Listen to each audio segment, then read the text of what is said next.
High, ঝিলিক কিচেনে আবারও একটা নতুন রান্নার রেসিপির সাথে আপনাদের সবাইকে স্বাগত জানাই। তো আজকে আমি একটা মজাদার রেসিপি আর কি আপনারা বলতে পারেন, তো সেটা আপনাদের সাথে শেয়ার করার জন্য এসেছি। তো দেখুন, যদি আপনাদের রেসিপিটা ভালো লেগে থাকে তাহলে ট্রাই করবেন। তো অনেকে হয়তো অনেকভাবে বানাতে পারে, তো জানি না এরকম বানিয়েছে কিনা, বাট আমি আজকে বানালাম। তো দেখো, বাসি রুটি দিয়ে মজাদার একটা রেসিপি। তো সেই জন্য আমি এখানে গাজর, ক্যাপসিকাম আর বিট, তারপরে একটা পেঁয়াজ, 2 থেকে 3 কোয়া রসুন ভালো করে কুচিয়ে নিয়েছি, কাঁচা লঙ্কা দিয়েছি 4-5টার মতো। তো প্রথমে কড়াইটা খুব ভালো করে গরম করে একটু 3 থেকে 4 চামচের মতো আমি তেল দিয়ে দেওয়ার পর এখানে রসুন কুচানো আর কাঁচা লঙ্কা কুচানোটা দিয়ে দিলাম। এরপর একটু ভালো করে হালকা আর কি একটু ফ্রাই করে নিয়ে হালকার মতো এবার আমি কোচানো পেঁয়াজটাও দিয়ে দিলাম। তো আমি যে উপকরণগুলো দিয়েছি সেগুলোই যে আপনাদের দিতে হবে এরকম কোনো ব্যাপার নেই। আপনারা চাইলে আপনাদের পছন্দ মতো যে কোনো সবজি দিয়েই রান্নাটা করতে পারেন। তো সেদিনে কী মনে হলো জানি না, যে বাসি রুটি বেঁচে গিয়েছে, তো এটাকে একটু অন্যরকমভাবে বানানো যেতে পারে। তো জানি না কেমন হবে, তো প্রথমবার ট্রাই করছি, দেখা যাক। তো যাই হোক, গ্যাসের ফ্লেমটা কম রেখে ভালো করে আমি সমস্ত কিছুটা ভালো করে ভেজে এখানে আমি ক্যাপসিকামটা দিয়ে দিলাম। এবার ক্যাপসিকামটাও কিছুক্ষণ সময় নিয়ে আমি একটু ভেজে নেব। আর গ্যাসের ফ্লেমটা এই সময় অবশ্যই মিডিয়ামে রাখবেন, খুব একটা বাড়িও রাখবেন না, কমালেও ভালোভাবে ভাজা যাবে না। তো এরপর যখন ক্যাপসিকামটা হালকা আর কি ভাজা হয়ে যাবে, তখন আমি এখানে কোচানো গাজরটা আর কি দিয়ে দিলাম। তো গাজরটা আমি এখানে ভালো করে গ্রেট করে নিয়েছি, আপনারা চাইলে কুচিও দিতে পারেন। তো কেন, কারণ যাতে সেদ্ধটা খুব ভালোভাবে হয়ে যায়, আর এটা করতে খুব একটা বেশি সময় লাগে না, রান্নাটা করতে খুব তাড়াতাড়ি হয়ে যায়। কখনো আমাদেরকে চটজলদি কিছু খেতে ইচ্ছে করে, তো তখন এটা বানানো যেতেই পারে আর কি, কারণ খুব একটা বেশি সময়েরও ব্যাপার নয়, খুব তাড়াতাড়ি হয়ে যায়।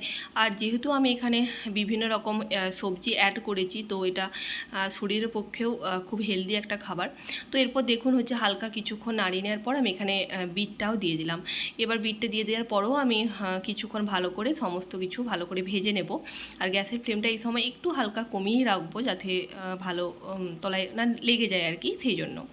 তো এটা বাচ্চাদেরকেও দিতে পারেন, তাদেরও খুব ভালো লাগবে, কারণ তারা তো সহজে খুব একটা সবজি খেতে চায় না আর কি। তো এরপর পরিমাণ মতো লবণ দিয়ে আমি এখানে একটা ভাজা মশলা দিলাম। তো আর এখানে হলুদ গুঁড়ো দিয়ে দিলাম। আপনারা চাইলে জিরে বা ধনে গুঁড়ো ইউজ করতে পারেন আর কি।